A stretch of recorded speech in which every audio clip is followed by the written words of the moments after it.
Hey, look, couple posts. We've got the corner foundation relieved and framing relieved. We got a pocket to go in and over with our new post all the way down. We did get some rain.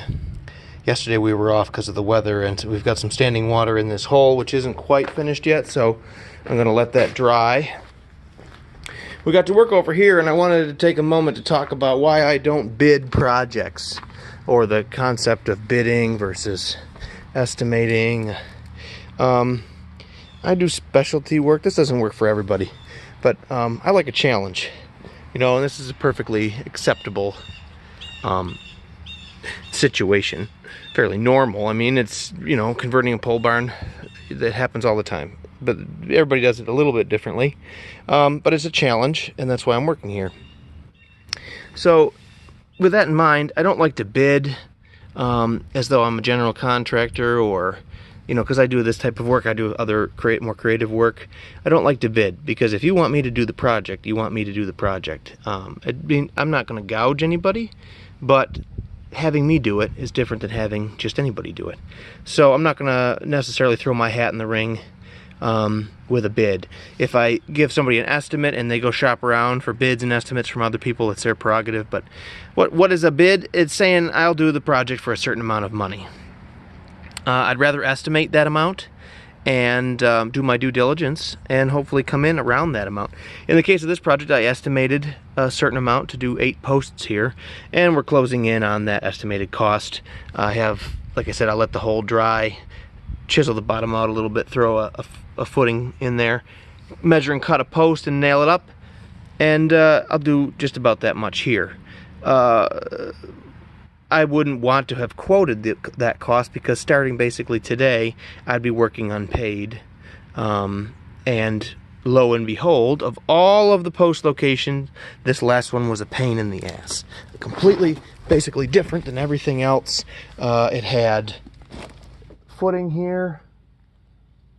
I keep hearing critters. It's like Predator. Chipmunks. We had footing, and then we had this other threshold. You can see this is full of stone. This was extremely hard, more contemporary concrete. Here's our footing going in this way that's tipping over here. He basically caved out of here, no problem. But we had an old school anchor into the concrete foundation here for the track of the door. We had several pours here, the footing, and then a threshold, and we had steel in here that I had to cut. After I got the steel cleaned all around him, I could break and cut that out. But then we went down here, we got to this point, and then there was more concrete. This is concrete again here. This is all concrete that I had to break out, and then chiseling along. Not only that, was that a pain in the ass. Maybe I need to put my hat on here with the light. But in every other corner, I had breathing room here. Let me put this on. To dig out the pair of studs that was in the corner that return or catch the ends of the sheathing boards in both directions. So you have sheathing boards, coming from this way. Where's that light? Okay. And you have sheathing boards coming from the other way. And then you have 1, 2, there's the shadow of the other 2x4 that I took out of here. And then make basically a corner post. And the sheathing boards, these boards are nailed into this. Those boards are nailed into the edges of both.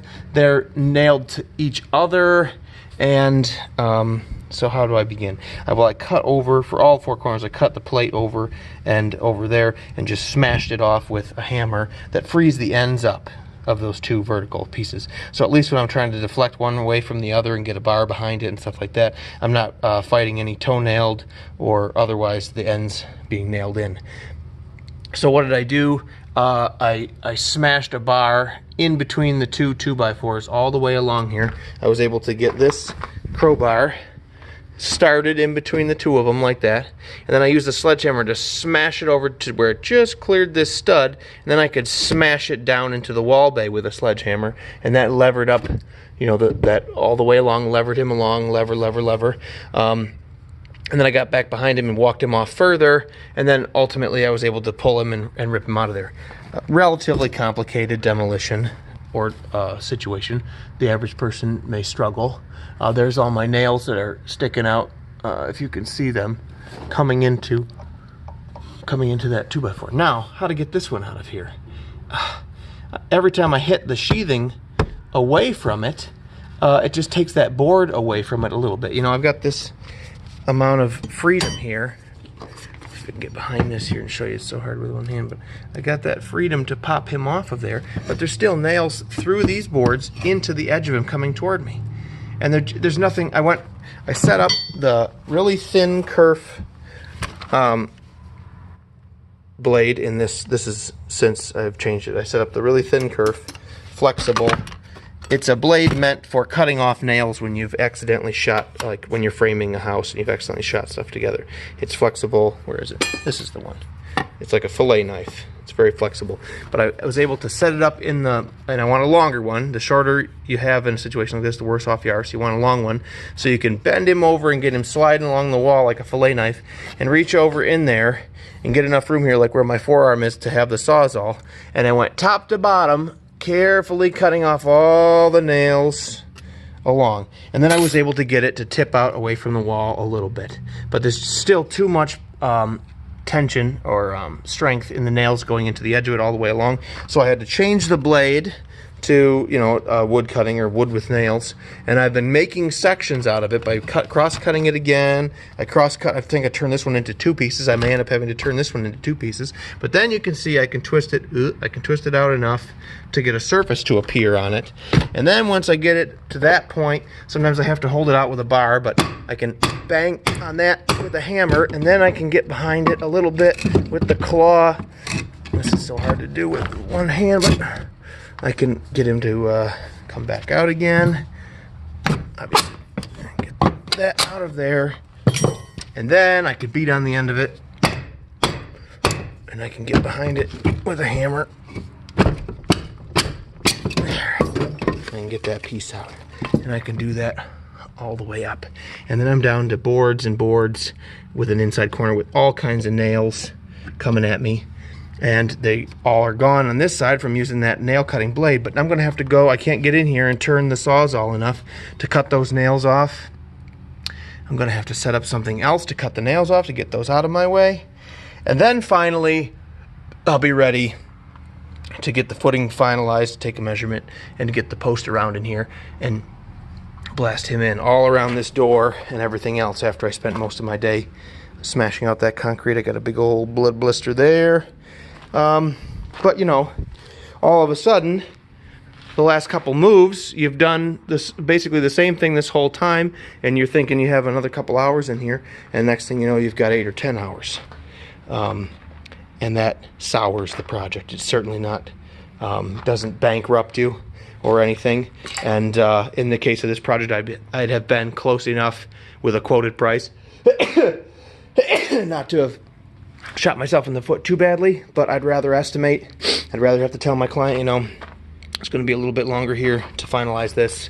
And you can see here, we got to fill and rake out the holes when we backfill, which like I did in the middle here. We have a little bit more of that to do out back, and obviously we have to break this all down, take it all apart, pack up the shores and everything. Taking my tools and equipment out of here, loading that stuff out of here, doesn't amount to very much time. But basically, we'll round that down a bit, but it is all included. We got to get the tools broken down and get everything out of here. We also may be removing what's left of these foundational pieces as an additional project. But in terms of putting 8 posts in this barn, we came in pretty close here, price-wise. It's just, like I said, I wanted to take the opportunity because sometimes you tell people, you know, I don't really quote things. You never know what's going to turn up. Well, aren't you an expert? Don't you do this all the time? Haven't you got the experience? Listen. It's a very complicated project that not just anybody can do and do well. And so, and each one is different enough that that you can't completely plan on it 100%. And I'm just one man, so I can't eat a ton of cost when I misquote something. And you know, the owner didn't even know that there was any concrete here. This was all dirt to this point, so this was all a surprise. So it's nobody's fault, but sometimes these things happen, and you're better off doing an estimate and doing your best job with that number, but leaving yourself open to you know, a little bit more expense something more extreme, we would have potentially had to pause the project and come back when it could be covered or rework it. But this is how things go. No big deal, but we're getting there slowly but surely. All right, thanks for watching. We'll see you.